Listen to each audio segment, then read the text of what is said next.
예, 하나님의 말씀 창세기 26장입니다. 1절부터 5절 말씀까지 제가 봉독을 해드리겠습니다. 하나님의 말씀 창세기 26장 1절로 5절 말씀까지입니다.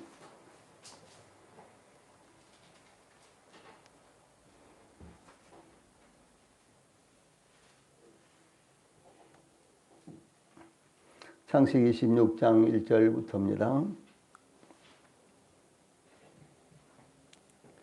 아브라함 때에 1600년이 들었더니 그 땅에 또 흉년이 들매 이삭이 그랄로 가서 블레셋 왕 아비멜렉에게 이르렀더니 여호와께서 이삭에게 나타나 이르시되 애굽으로 내려가지 말고 내가 내게 지시하는 땅에 거주하라. 이 땅에 거주하면 내가 너와 함께해서 내게 복을 주고 내가 이 모든 땅을 너와 내 자손에게 주리라. 내가 내 아버지 아브라함에게 맹세한 것을 이루어 내 자손을 하늘의 별과 같이 번성하게 하며 이 모든 땅을 내 자손에게 주리니 내 자손으로 말미암아 천하 만민이 복을 받으리라. 이는 아브라함이 내 말을 순종하고 내 명령과 내 계명과 내 율례와 내 법도를 지켰음이라 하시니라. 아멘. 창세기 26장 1절로 5절 말씀을 봉독을 해드렸습니다. 오늘은 이 말씀을 중심으로 시련과 하나님의 약속, 시련과 하나님의 약속 이런 주제로 말씀을 전해드리겠습니다. 창세기 26장은 이삭의 행적을 기록한 장으로서 이삭의 신앙생활을 자세하게 살펴볼 수 있는 성경입니다.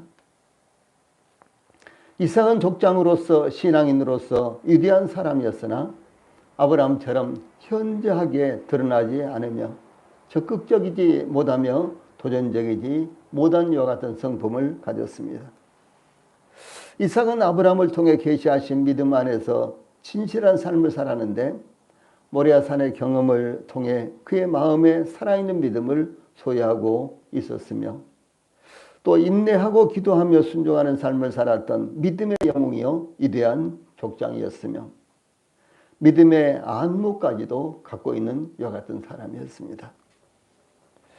예, 그러므로 갈등과 다툼이 만연된 이 세상을 살아야 하는 오늘날의 신앙인들이 이삭의 생애 가운데 그의 독특한 삶이 묘사된 말씀을 상고할 수 있는 것은 하나님께서 우리들의 신앙을 위해 베푸신 크신 은혜다, 이렇게 볼 수 있습니다. 특별히 이삭이 살던 시대는 아브라함 시대와 유사하며 또한 하나님의 역사하심도 유사한 상황을 통해 우리가 살아가고 있는 시대를 우리가 어떻게 살아야 하는지 지혜를 얻을 수 있는 것입니다. 제일 먼저 1절 말씀을 통해서 반복된 시련을 볼 수가 있습니다. 아브라함 때에 첫 흉년이 들었더니 그 땅에 또 흉년이 들매, 이 말씀은 26절 전반부죠. 26장 1절 전반부. 아브라함 시대의 시련과 고통이 이삭 때에도 반복해서 닥쳐오고 있는 것을 의미하고 있습니다. 특히 하나님께서 아브라함과 이삭이 거주하고 있는 브엘라로의 근처는 하나님께서 인도하신 땅이요 아브라함이 거주하던 땅이었으며 하나님께서 아브라함과 이삭에게 너와 내 후손에게 주리라고 약속하셨던 땅이다 라는 사실입니다. 이와 같은 말씀이 창세기 12장 7절 13장 15절을 비롯해서 계속해서 나오고 있습니다. 예, 그리고 또 이삭에게도 창세기 26장 3절 그리고 야곱에게도 창세기 35장 12절 이렇게 똑같이 이 가나안 땅을 하나님께서 이스라엘 족장들과 그리고 그 후손들에게 주시겠다고 약속하신 말씀이 나옵니다. 또한 아브라함 때 흉년이 들었는데 이삭 때에도 또 흉년이 들었다, 이렇게 말씀하고 있죠. 이 아브라함은 하나님의 부르심에 순종하여 갈대아 우르에서 본토 친척 아버지 집을 떠나 가나안 땅으로 이주했을 때 흉년을 만났는데 그로부터 약 100년이 지난 후에 이삭이 그 땅에서 또다시 흉년을 만났다라고 하는 사실입니다. 예, 하나님께서 아브라함과 이삭에게 주신 가나안은 척박한 땅으로 오직 하늘에서 내리는 비에 의존하여 살아가야 하는 지역이었기 때문에 비가 내리지 않으면 흉년을 겪을 수밖에 없었던 것입니다. 이와 같은 대흉년이 야곱 때에는 7년 동안 계속되었기 때문에 야곱의 일가족이 양식을 구하기 위해서 불갑을 애굽으로 이주하지 않으면 안 되는 상황에 이르게 되었습니다. 창세기 42장 5절에 이렇게 나오고 있습니다. 이와 같이 가나안 땅의 환경은 비와 이슬에 의존된 지역으로 흉년이 올 때마다 생계에 막중한 영향을 끼쳤던 것입니다. 이삭이 흉년을 대체하는 방법은 다른 지역으로 이주하는 방법이었습니다. 그러므로 26장 1절에 이삭이 그랄로 가서 블레셋 왕 아비멜렉에게 이르렀더니 라고 이삭의 불가피한 상황을 증가하고 있습니다. 오늘날도 크고 작은 사고들이 빈번하게 발생하지만 그 사고를 어떻게 대처하는지는 대단히 중요한 것입니다. 조류 인플루엔자 AI는 거의 매년 발생하고 있습니다. 그래서 닭이나 오리나 심지어 메추라기 이와 같은 것들을 살처분 하는데 그야말로 수십만 마리 때때로 수백만 마리를 살처분 하는 참 비참한 이와 같은 모습을 볼 수가 있고, 그런가 하면 또 돼지열병, 아프리카 돼지열병 뭐 이런 또 병이 돌아서요, 그 살아있는 돼지를 수만 마리씩 땅에다가 묻는 참 이런 가슴 아픈 모습도 우리가 볼 수가 있는 것입니다. 2015년에는 메르스 바이러스, 2016년에는 지카 바이러스, 그리고 2020년에는 코로나 바이러스가 발생해서 지금까지 이루고 있는데 많은 생명을 앗아갔습니다.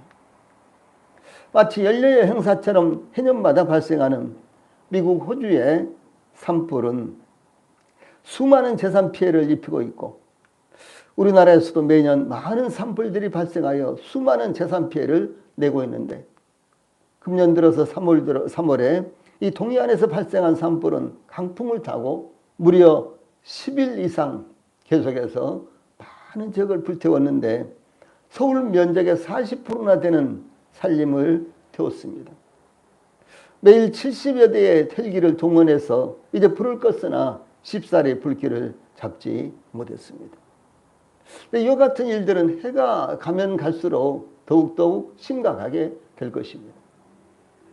왜냐하면은 이제 사람들의 수가 적고 그 다음에 이제 그 숲풀이 우거지는데 사람들이 한 번도 들어가 보지 못하는 이와 같은 숲풀들이 계속해서 많이 늘어나는데, 그와 같은 숲풀에 이제 이 화재가 일어나면은 그야말로 뭐 속수무책으로 탈 수밖에 없고, 거기다 바람이나 불면은 도저히 인력으로는 이제 그 불길을 잡을 수 없도록 이렇게 번져나가고 있기 때문에 그렇습니다.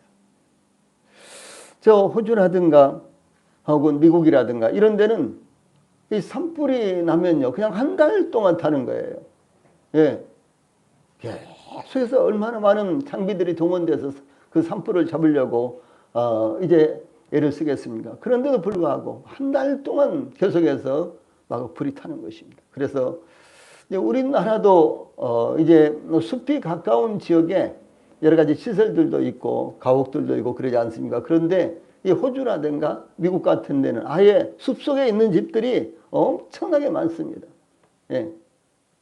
일본 같은 경우도요, 후지산 뭐 그럼 엄청나게 높은 산이지 않습니까? 그런데 후지산 이제 이 기슭에는 많은 집들이 있습니다. 그래서 이 자연을 훼손은 시키지 않기 위해서 띄엄띄엄 있는 거예요. 저만큼 하나 있고 또 저만큼 하나 있고 숲속에 이렇게 집이 있어요. 그러면 화재가 일어나면 어떻게 되겠습니까? 뭐 이건 대책이 없는 거예요. 그냥 타는 것입니다. 그런데 미국이라든가 호주 같은 지역에 있는 지역에는요, 이 산 속에 그렇게 집들이 많습니다. 그것도 아주 띄엄띄엄 이렇게 있기 때문에요. 그리고 그 근처는 뭐 이 나무가 엄청나게 우거져 있기도 하고 숲풀이 우거져 있기도 하고요. 그렇기 때문에 화재가 발생하면 뭐 아무것도 건져낼 수가 없습니다.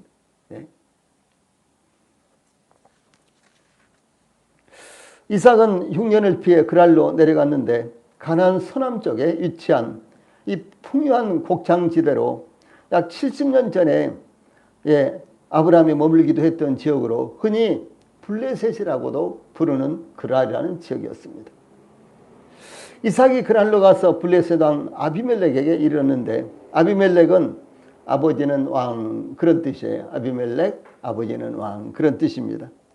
그래서 실제 이름은 아기스입니다. 우리가 시편이라든가 혹은 사무엘상 이런 데 아기스라는 왕이 나온 것을 볼 수가 있죠. 블레셋 왕.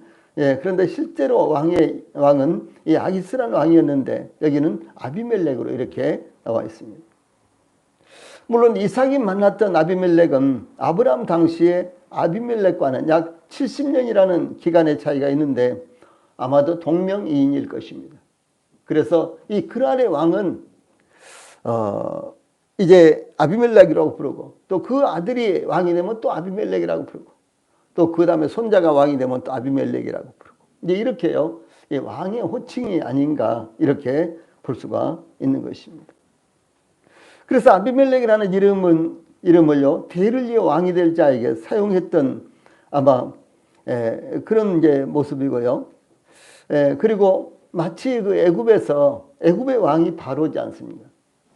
그래 바로가 애굽 왕의 호칭인 것처럼 왕의 호칭으로 사용되기도 하기 때문에 그렇습니다. 그래서 모세 시대, 그래서 아브라함 시대에 애굽 왕이 바로였잖아요. 그런데 예수님 시대에도 애굽의 왕이 바로예요. 그럼 무엇입니까? 이 바로라는 것은 그냥 왕을 그렇게 부르는 이 호칭이다라고 하는 사실이죠. 그래서 이삭이 흉년을 견디기 위해 그랄 왕 아비멜렉을 알고 찾아갔다기보다는 아비멜렉이 통치하는 지역인 그랄의 영내로 들어갔다라고 하는 것입니다. 이 아브라함은 유목민이죠. 그래서 소와 양과 낙타와 이런 것들을 끌고 이제 풀을 찾아서 이렇게 가다 보니까 소위 그랄이라는 영내로 이렇게 들어가게 됐고, 그 영내는 그랄 왕 아비멜렉이 통치하는 곳이었는데 그 안으로 들어가게 됐다라고 하는 것을 이렇게 말씀하고 있습니다. 그래서 다만 흉년을 피하기 위해서 물과 곡식이 풍부한 곳으로 찾아간 곳이 바로 그랄이었었다라고 하는 것이고요. 그래서 아브라함과 이삭과 야곱은 특히 유목민이었기 때문에 많은 지역으로 자주 이주를 했습니다. 유목민들의 특징은 무엇인가는 어떤 한 지역에서 장막 텐트를 치고 이제 짐승을 먹이다가 그 지역에 이제 뭐 자연현상 때문에라든가 아니면 짐승들이 다 먹었기 때문에라든가요, 이제 그 물이 귀하고 그 다음에 풀이 이제 없게 되면은 또 물이 풍부하고 풀이 있는 지역으로 가서 장막을 치고 또 그곳에서 거하다가 또 그 지역에 있는 이제 물과 풀이 또 동나면 또 다른 지역으로 가서 또 장막을 치고 살고, 이와 같은 이제 삶의 형태를 가리켜서 유목민이라고 하는데, 여기 이 아브라함과 이삭과 이 야곱은 이와 같이 유목민이었습니다. 그래서 자주자주 이사를 다녔습니다. 그러나 이 부족 사회를 이루던 당시 부족들끼리의 충돌은 흔히 일어날 수 있었고, 그럴 경우 부족의 존폐를 걸고 싸워야 하는 위험한 상황을 맞이하게 되기도 했던 것입니다. 이스라엘의 족장들이 유목민이었듯이 우리의 인생은요, 마치 유목민과 같은 삶을 살아가고 있다라고 할 수가 있습니다. 마치 장막을 설치하고 접듯이, 또한 짐승을 이끌고 물과 풀이 풍부한 곳을 찾아다니는 것처럼 모든 인생은 이 사랑하던 것, 즐기던 것, 쌓아놓은 것, 아끼는 것까지도 뒤에 두고 떠나야 하는 것이 바로 현실입니다. 그러므로 하나님께서 주신 환경을 잘 관리하여 사용해야 하지만 언제든지 인생의 흉년이 이르면 미련 없이 떠날 준비를 해야 된다라고 하는 사실입니다. 이 아브라함 때도 흉년이 왔었는데 이삭 때도 또 흉년이 왔다. 그러므로 저희들 당시에도요, 흉년이 올 수가 있다라고 하는 사실입니다. 특별히 물리적인 자연 환경적인 이와 같은 흉년이 올 수도 있지만은 우리 인생의 흉년이 반드시 오게 되는 것입니다. 러시아와 우크라이나의 전쟁으로 말미암아 이제 금년 후반기부터 이 곡식값이 아마 천정부지로 오를 수도 있을 것입니다. 특별히 이제 밀가루 값이라든가 식용유 값이라든가 이제 이런 측면에 곡식값들이 굉장히 많이 오를 가능성이 있습니다. 그래서 이제 가난한 나라들, 이런 나라들은 더더욱 곡식 때문에 아주 어려움을 겪을 것입니다. 세계에서 가장 밀을 많이 생산해 내는 곳이요, 저 우크라이나와 러시아입니다. 그런데 그곳에 벌써 파종을 해야 되는데 전쟁 때문에 아직 파종을 하지 못하고 있습니다. 아마 전쟁을 피해서 일부분은 파종을 하겠죠. 뭐 3분의 1이 된다든가 절반이 된다든가 이렇게 일부분은 파종을 해서 아마 밀을 거둘 수가 있을 것입니다. 그러나 엄청나게 그 수확의 양이 떨어지기 때문에, 줄어들기 때문에 전 세계가 어려움을 당할 것입니다. 우리나라는 어떻든지 간에 이 수급에 대해서는 문제가 없겠지만은, 그러나 전 세계 기름값이 올라가면 우리나라는 어쩔 수 없이 올려야 되잖아요. 기름이 나오지 않으니까 그렇습니다. 마찬가지로 밀가루라든가 이와 같은 특수한 부분에 있어서는 식용유라든가 이런 것은 우리나라에서 거의 생산이 어렵기 때문에 전 세계 곡물값이 올라가면 우리나라도 어쩔 수 없이 올려야 되고, 그러면 서민들이 일상생활 하는데 굉장히 불편하게 될 것입니다. 이와 같은 물리적인 흉년, 그것 말고도 우리 인생에 흉년이 올 수 있다라고 하는 사실을 우리 성도들이 놓쳐서는 안 되는 것입니다. 우리 인생의 흉년은 어떻게 오겠습니까? 우리 인생의 흉년은 이 아모스 7장에 보면은 하나님의 말씀을 듣지 못한 기갈이라고 이렇게 말씀하셨습니다. 하나님의 말씀에 결핍되면은, 하나님의 말씀이 결핍되면요, 우리 인생의 흉년, 우리 영혼의 흉년이 오고야 만다라는 사실을 우리 모든 성도들이 기억을 하시기 바랍니다. 그래서 물리적인 흉년뿐만 아니라 이 영적인 흉년도 우리 성도들이 대처를 해야 되는 것입니다. 그래서 부지런히 하나님 말씀을 가까이 하고 하나님의 말씀을 따라서 살면 우리 인생의 흉년, 그리고 우리 영혼의 흉년은 우리가 겪지 않아도 된다라는 사실을 우리 모든 성도들이 기억을 하시기를 바랍니다. 다음에 2절 말씀은 시련에 대처하는 자세에 대해서 증가하고 있습니다. 2절에 보면 여호와께서 이삭에게 나타나, 이런 말씀으로 시작하죠. 즉 가나안 땅의 흉년으로 인해서 그랄로 내려와 블레셋 왕 아비멜렉에게 이른 이삭에게 하나님께서 나타나셨습니다. 이삭에게 나타나신 하나님의 호칭을 여호와라고 밝힌 것은 아브라함에게 약속하시고 그 약속이 이삭에게로 신실하게 이어지고 있는 것을 의미합니다. 왜냐하면 여호와라는 호칭은 약속하시고 그 약속을 이루시는 하나님, 그러니까 언약과 관련이 있는 이와 같은 호칭이 바로 여호와입니다.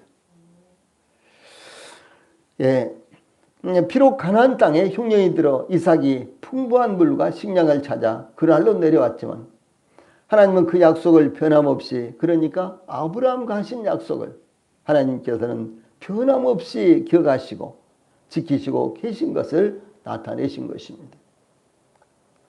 이 언약과 관계 없는 일반인들에게는 하나님의 능력이 강조되는 엘로힘이라는 하나님의 호칭이 통상적으로 사용된 것을 보면 아주 대조적인 것입니다. 그래서 하나님과의 약속 관계에 있는 이와 같은 하나님의 사람들에게는 여호와라는 호칭이 이와 같이 아주 중요하고, 하나님과 아무런 약속 관계에 있지 않는 일반인들에게는 단순하게 엘로힘, 하나님이라는 이와 같은 이제 호칭이 많이 사용됐다라고 하는 사실입니다.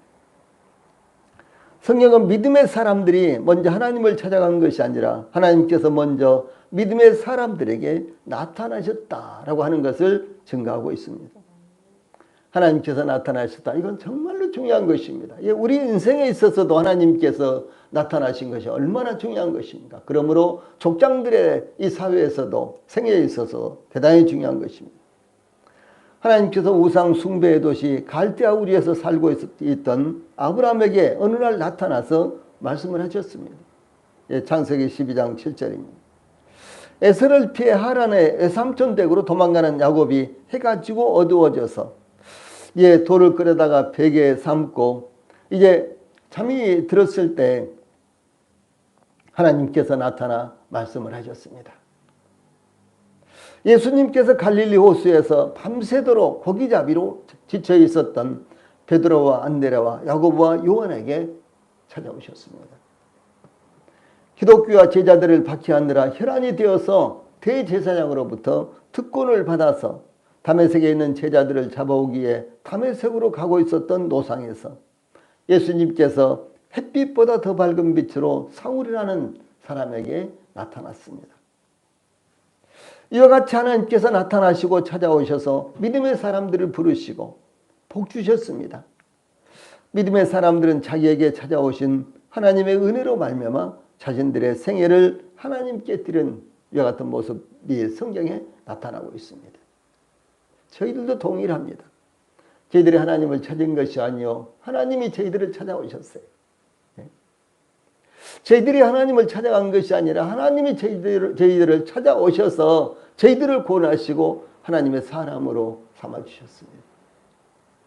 그러므로 믿음의 선진들이 자신들을 찾아온 하나님을 위해서 자신들의 생애를 드렸듯이 저희들도 동일하게 저희들을 찾아오신 우리 하나님을 위해서 저희들의 생애를 드리는 것이 마땅하다라는 사실을 우리 성도들이 잊지 않기를 바랍니다. 그런데 한편 아담과 하와가 범죄했을 때에도 하나님께서 그들에게 찾아오셨습니다. 가인이 그의 동생 아벨을 쳐 죽임으로 범죄했을 때도 하나님께서 가인을 찾아오셨습니다. 노아의 홍수 위에 번성한 인류는 신할 편기에 이르러 다시는 홍수로 인해서 흩어지지 말자는 의도로 하늘에 닿을 정도로 거대한 바벨탑을 쌓고 있었을 때 하나님께서 그 실상을 보시기 위해서 찾아오셨습니다. 결국은 하나님께서 그 아들을 세상에 보내셔서 하나님의 사랑을 나타내셨으며 누구든지 그를 믿는 자는 멸망하지 않고 영생을 얻게 하시려고 죄로 말미암아 멸망 가운데 있는 인류를 찾아오셨습니다. 주 예수님을 통해서 주 예수님께서 영원하신 하나님이신데 성육신 하셔서 저희들을 찾아오셨다라는 사실이 얼마나 놀라운 것입니다. 이와 같이 하나님께서 그랄로 내려간 이삭에게 나타나신 것은 이삭의 생애에 하나님께서 함께 하신다는 것을 의미하는 것입니다. 이삭의 생애를 새로운 생애로 변화시킬 수 있는 전기가 되었다라고 하는 것이었습니다. 그러나 이삭은 그의 생애에서 처음으로 하나님께서 나타나셔서 말씀하셨지만 하나님의 말씀에 응답하거나 단을 쌓지도 않았습니다. 그는 하나님의 말씀에 따라 적극적으로 순종하지도 않았습니다. 그 결과 그는 큰 시험에 빠지고 말았던 것입니다. 참 중요한 부분입니다. 하나님께서 이삭을 찾아오셨어요. 그리고 이삭에게 말씀하셨습니다. 그런데 아브라함은 하나님께서 자기에게 찾아오셨을 때 단을 쌓고 하나님 앞에 제사를 드렸습니다. 예배를 드렸다라고 하는 사실입니다. 그런데 이삭은 하나님께서 이삭을 찾아오셨는데도 불구하고 이삭은 특별하게 어떤 대답을 하지 않습니다. 반응이 없습니다. 그리고 하나님을 위해서 단을 쌓지도 않았습니다. 그 결과를 살펴보면 이삭은 큰 시험에 빠졌던 이와 같은 모습을 볼 수가 있는 것입니다. 그러므로 우리 성도들이 하나님이 찾아오셨을 때 하나님께서 말씀하셨을 때 응답을 하십시오. 화답을 하십시오. 그리고 믿음으로 순종을 하시기 바랍니다. 하나님 앞에 감사함으로 영광을 올리시기 바랍니다. 하나님께서 그랄로 내려간 이삭에게 나타나셔서 2절 후반부에 보면 애굽으로 내려가지 말고 내가 너에게 지시하는 땅에 거주하라 이렇게 말씀하셨습니다. 부정적으로는 애굽으로 내려가지 말라고 말씀하셨고 긍정적으로는 하나님께서 이삭에게 지시하시는 땅에서 거주하라 이렇게 말씀하셨습니다.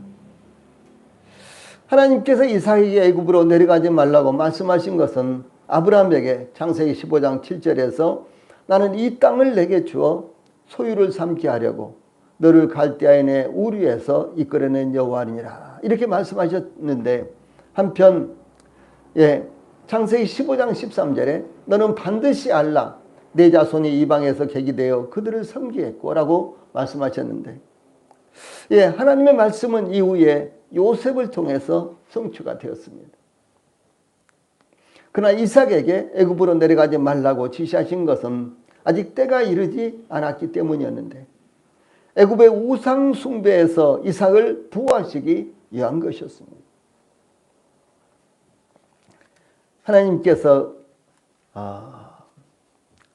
이스라엘 백성들을 출애굽시킨 후에, 하나님께서 이스라엘을 출애굽시킨 후에 이제 사사시대가 지나면서 이스라엘 백성들이 왕을 구할 때 하나님께서 경계하시기를 말을 구하기 위해서 애굽으로 내려가서 말을 사오려고 애굽으로 내려가지 말라 이렇게 말씀하셨어요.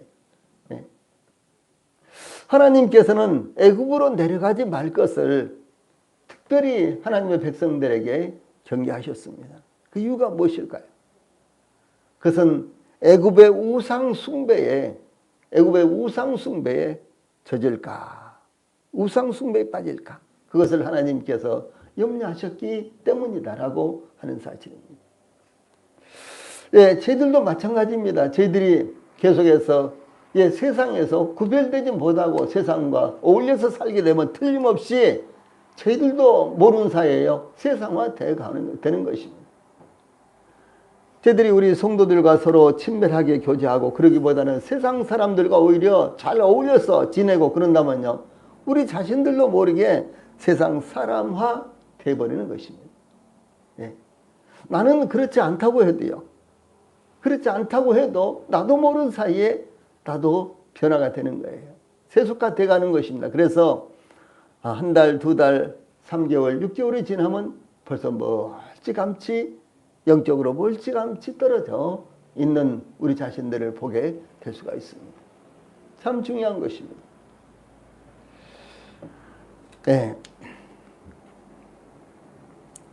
그래서 애굽으로 내려가지 말라 이렇게 말씀하신 것은 아직 애굽으로 내려갈 때가 되지 않았기 때문이며, 그리고 애굽의 우상 숭배에서 이삭을 보호하기 위함이었습니다. 다시 말씀드리면은 이 창세기 15장에서 하나님께서 아브라함에게 말씀하시기를요, 내 자손이 이방에서 객이 될 것이다. 그리고 나중에는 큰 재물을 이끌고 올라올 것이다. 이렇게 약속하셨어요. 그러면 이방에서 객이 된다. 이방은 무엇을 말합니까? 애굽을 말하는 거예요. 결국은 요셉을 통해서 야곱의 70명의 가족들이 애굽으로 내려가게 되잖아요. 그래서 무려 430년 동안 애굽에서 살다가 이제 하나님의 손으로 말미암아 그들이, 이스라엘 백성들이 애굽에서 해방되어서 출애굽을 하게 되는데, 그때 많은 재물을 이끌고 나오게 되죠. 그런데 요셉을 통해서 애굽으로 내려가도록 이렇게 하셨는데, 여기 이삭을 통해서는 하나님께서 애굽으로 내려가지 말라라고 이렇게 경계를 하신 거예요. 그것은 아직은 애굽에 내려갈 때가 되지 못했고, 그리고 이삭이 지금 내려갔다가는 애굽의 우상 숭배에 틀림없이 젖어들게 될 것이다 라는 것을 하나님께서 염려하셨기 때문이다라고 하는 사실입니다. 이 애굽은 선민 이스라엘에게는 우상으로 말미암아 타락의 도성이요, 우상으로 말미암은 이 타락의 도성이요, 신앙을 연단하는 장소로 나타내고 있습니다. 그러므로 하나님의 백성들에게 애굽으로 내려가지 말 것을 경계하신 것입니다. 이와 같이 이 순간에도 하나님께서 우리 성도들을 향하여 애굽으로 내려가지 말라 이렇게 말씀하신 것을 우리 성도들이 드려야 되는 것입니다. 그럼 여기서 애굽은 무엇이냐? 바로 세상을 의미하는 거예요. 이 불신 세계를 의미하는 것입니다. 우리는 믿음이 있으니까, 우리는 하나님을 섬기는 자들이니까, 우리는 구원받은 교회의 지체들이니까, 뭐 세상으로 내려가서 무엇을 하든 상관없다. 예, 아닙니다. 그것은 착각입니다.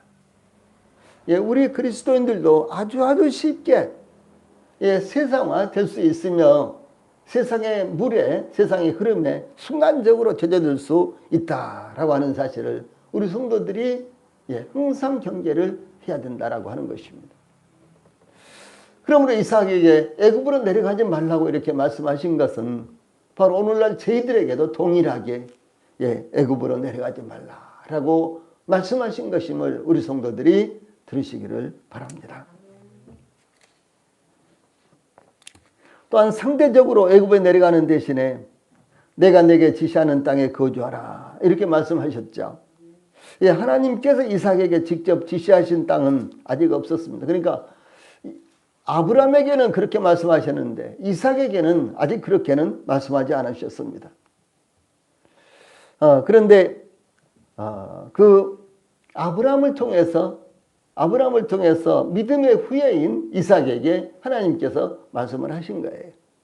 예. 그러므로 내가 내게 지시하는 땅, 즉 하나님께서 이삭에게 지시하신 땅은 아브라함에게 약속하신 땅을 가리키는 것입니다.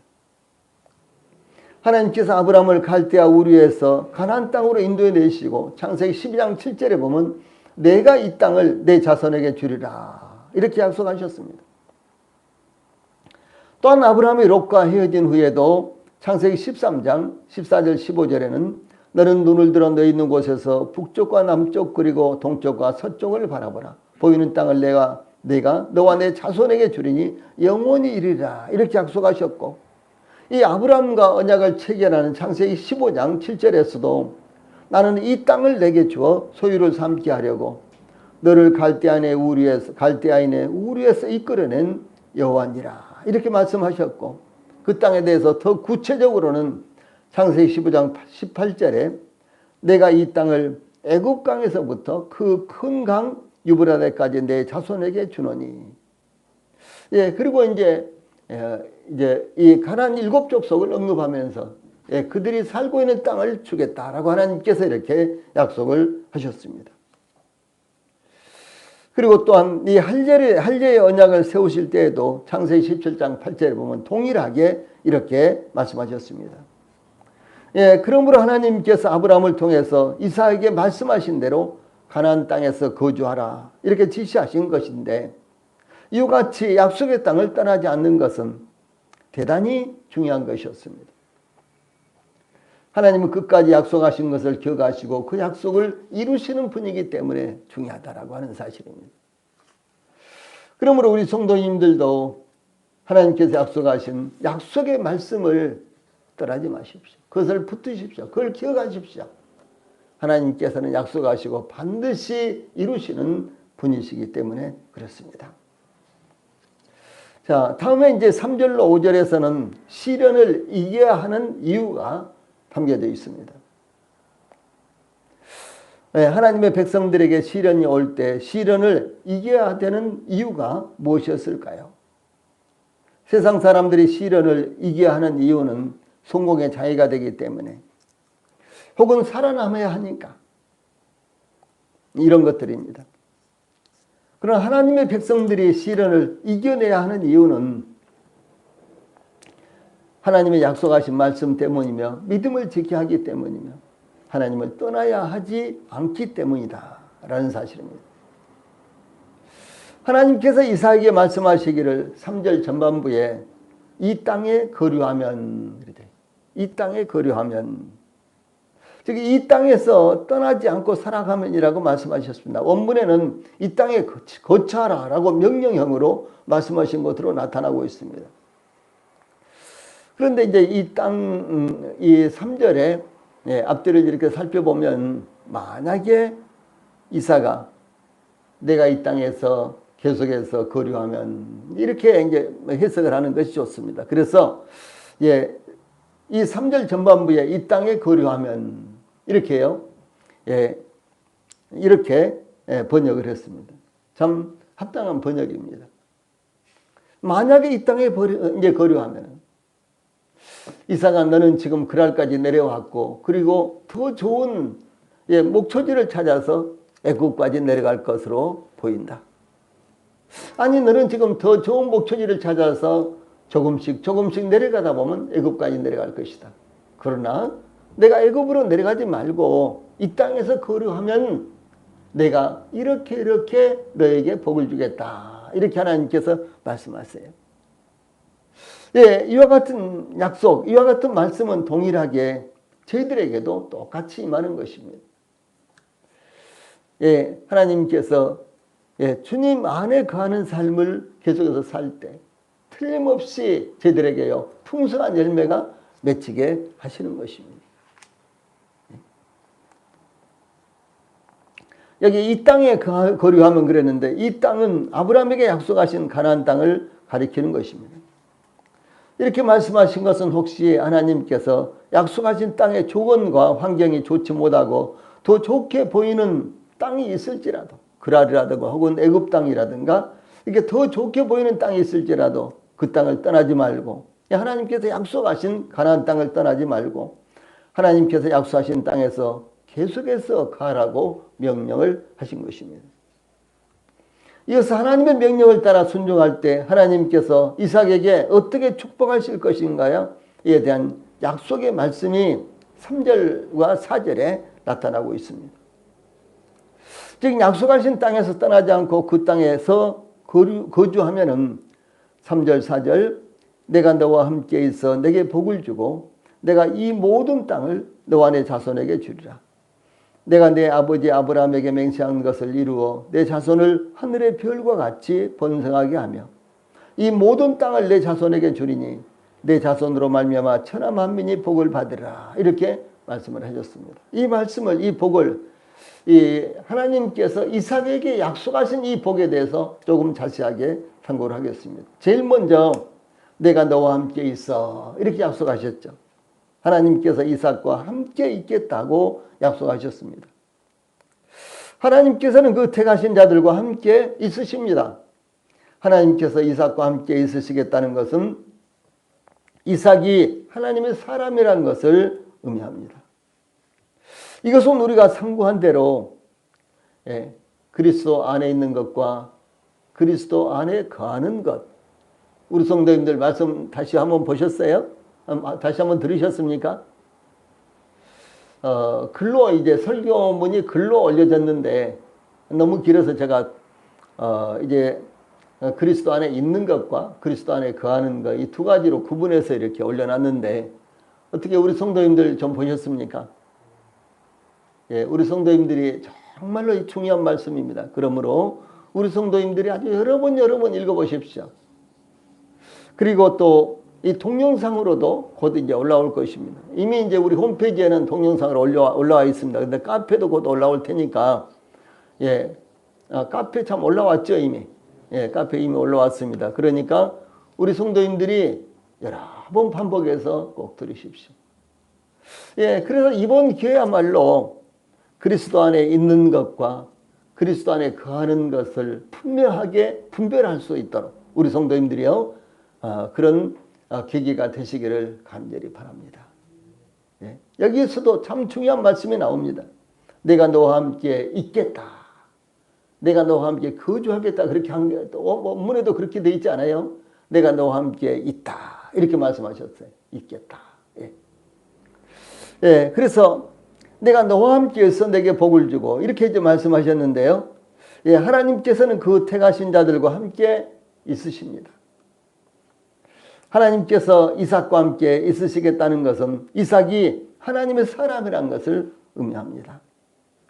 이것은 우리가 상고한 대로 이삭과 함께 거하시겠다는 것이 아니라 이삭과 함께 있으시겠다는 약속으로서 이것은 신분과 관련이 있는 것입니다. 이삭은 하나님의 사람이다. 그런 의미입니다. 하나님은 이스라엘과 함께 하시기 위해서 성막과 성전의 지성소에 임재하셨습니다. 이스라엘 백성들이 성막을 건축하고 솔로몬 시대에 성전을 건축했죠. 그때 지성소에 하나님이 계셨어요. 하나님의 임재가 계셨다. 임재가 있었다. 그것은 하나님이 그곳에 계신 것을 상징적으로 말씀하는 것입니다. 의미하는 것입니다. 예.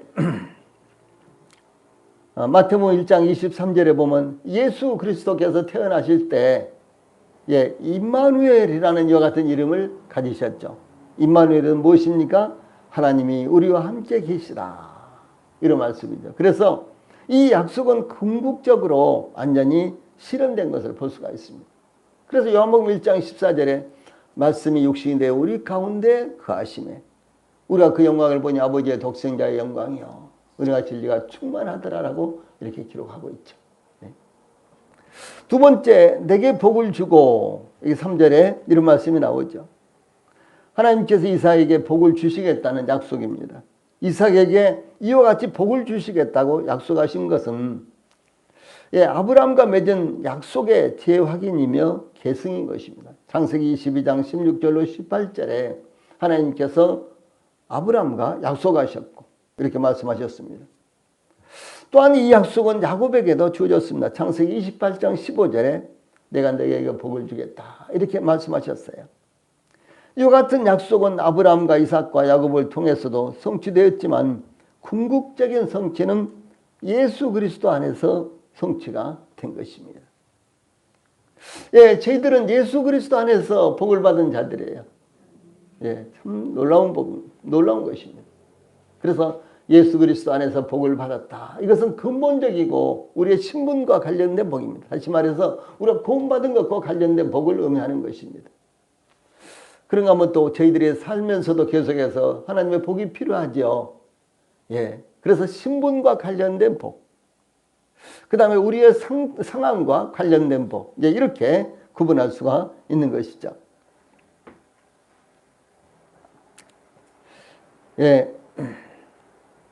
그러므로 그리스도 안에 있는 자들은 하나님의 자녀로 받아들여졌고 마태복음 8장 15절 16절 말씀입니다. 성령님께서 교회와 그 택하신 성도들 안에 영원히 내주하십니다. 갈라디아서 2장 20절 말씀입니다.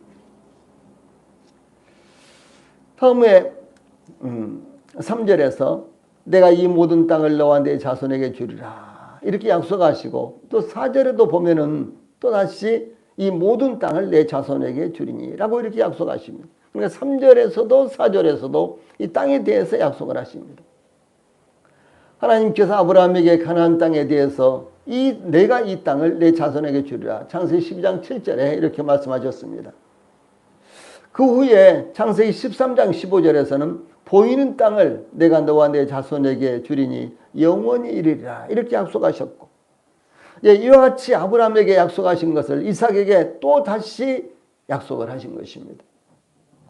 그러므로 아브라함에게 약속하신 것을 이삭에게 또 다시 약속하시고 이어서 야곱에게 약속하신 것으로 하나님께서 약속하신 것을 신실하게 기억을 하시고 이루시고 계신다라는 사실을 말씀하고 있는 것입니다. 똑같은 약속이에요. 아브라함에게 하신 약속 똑같이 이삭에게 약속하시고 그 약속 똑같이 야곱에게 약속하시고 또 그 약속을 똑같이 이스라엘 백성들에게 약속을 하십니다. 그것은 무엇입니까? 사람은 한 세대가 가고 또 다른 세대가 오고 계속해서 이렇게 되지만은 그러나 하나님은 영원히 변하지 않는 분이시죠. 그래서 아브라함에게 약속하신 것 이삭에게 또 야곱에게 이스라엘 백성들에게 약속하신 것을 하나님은 동일하게 기억을 하시고 그 약속을 하나님께서 이루어 가시고 계신다라는 사실을 이렇게 말씀하고 있는 것입니다.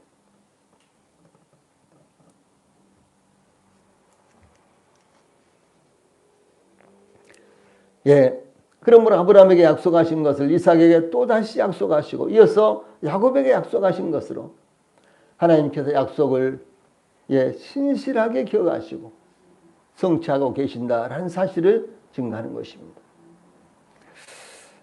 그 다음에 3절 마지막 부분과 4절 초반부에 내가 내 아버지 아브라함에게 맹세한 것을 이루어 내 자손을 하늘의 별과 같이 번성하게 하며 이 말씀은 이삭의 자손을 번성하게 하실 것에 대한 약속입니다. 즉 아브라함에게 자손에 대해서 약속하신 것을 이삭과 그 후손에게 그 이삭과 그 후손을 통해서 그 후손을 통해서 이루시겠다. 이렇게 다시 약속하신 말씀입니다. 하나님께서 아브라함에게 창세기 15장 5절 말씀 보면은 하늘을 우러러 무뼈를 셀 수 있나 보라. 내 자손이 이와 같으리라. 이렇게 말씀하셨어요. 하늘을 우러러 무뼈를 셀 수 있나 보라. 내 자손이 이와 같으리라. 이렇게 말씀하셨습니다. 약속하셨어요. 또 그런가 하면 창세기 22장 17절에서는 내가 내게 큰 복을 주고 내 씨로 크게 성하여 하늘의 별과 같고 바닷가의 모래와 같게 하리니 라고 이렇게 약속하셨습니다. 하늘의 별과 같이 바닷가의 모래와 같이 무엇입니까? 도저히 셀 수 없을 만큼 자손이 번성하게 하겠다라고 이렇게 하나님께서 약속을 하신 것입니다. 그 다음에 이제 4절 마지막 부분에 내 자손으로 말미암아 천하 만민이 복을 받으리라 이렇게 말씀하셨죠. 내 자손으로 말미암아 천하 만민이 복을 받으리라. 예, 하나님께서 아브라함을 부르실 때 창세기 12장 3절에 땅의 모든 족속이 너로 말미암아 복을 얻을 것이라 이렇게 약속하셨죠. 또한 천하 만민은 그를 인하여 복을 받게 될 것이 아니냐 창세기 18장 18절 말씀입니다. 또 창세기 22장 18절에서는 또 내 씨로 말미암아 천하 만민이 복을 얻으리니 라고 이렇게 약속하셨는데 예, 아브라함에게 내 자손으로 말미암아 내 씨로 말미암아 천하 만민이 복을 받을 것이다. 그러면 아브라함에게는 이삭을 통해서 천하 만민이 복을 받을 것이다. 그런 말씀 아닙니다. 동일하게 또 이삭에게는 내 씨로 말미암아 천하 만민이 복을 받을 것이다 했거든요. 그럼 궁극적으로 아브라함의 씨, 이삭의 씨, 그리고 야곱의 씨를 통해서 천하 만민이 복을 받을 것인데 예, 이삭에게 약속하신 말씀들 가운데서 이 약속들 가운데서 가장 중요한 이와 같은 약속입니다.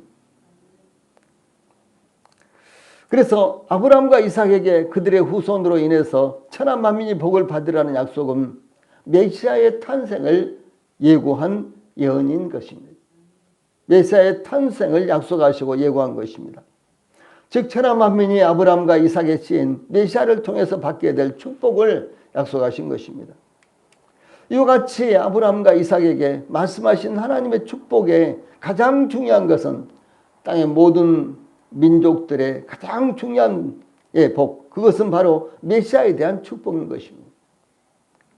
그러므로 메시아이신 주 예수님은 아브라함과 이삭의 씨로 오셨고 아브라함의 후손들뿐만 아니라 이방인들까지도 영생의 축복을 받게 된 것입니다. 그래서 아브라함이 이삭을 낳고 이삭은 야곱을 낳고 이렇게 돼 있죠. 예, 그래서 결국은 아브라함과 이삭과 야곱의 씨인 예수 그리스도를 통해서 그 메시아를 통해서 천하 만민의 복을 받게 됐다라고 하는 사실입니다. 이어서 이제 마지막으로 5절에 보면은 하나님께서 이삭에게 축복하신 이유를 말씀하셨는데 5절 이는 아브라함이 내 말을 순종하고 내 명령과 내 계명과 내 율례와 내 법도를 지켰습니다. 이렇게 말씀하십니다. 이 축복을 하신 이유가 있습니다. 예. 이와 같이 하나님께서 이삭에게 축복하신 것은 아브라함이 하나님의 말씀에 순종했기 때문이며 또한 내 명령과 내 계명과 내 율례와 내 법도를 지켰기 때문이라고 이렇게 말씀하십니다. 하나님의 말씀을 순종하는 것이나 하나님의 명령과 계명과 율례와 법도를 지키는 것은 똑같은 의미입니다. 예, 하나님의 말씀을 순종하는 것이나 하나님의 명령과 계명과 율례와 법도를 지킨 것은 같은 의미의 말씀입니다. 예, 그것은 또한 하나님의 말씀과 약속을 굳건하게 믿었다는 것을 의미합니다. 예, 그러므로 우리 성도들도 하나님께서 말씀하신 것을 전적으로 순종하고 받아들이신다면은 우리 성도들만 복을 받는 것이 아니라 우리 성도들의 후손들도 하나님의 복을 받게 될 것이다 라는 사실을 저희들에게 말씀하신 것입니다.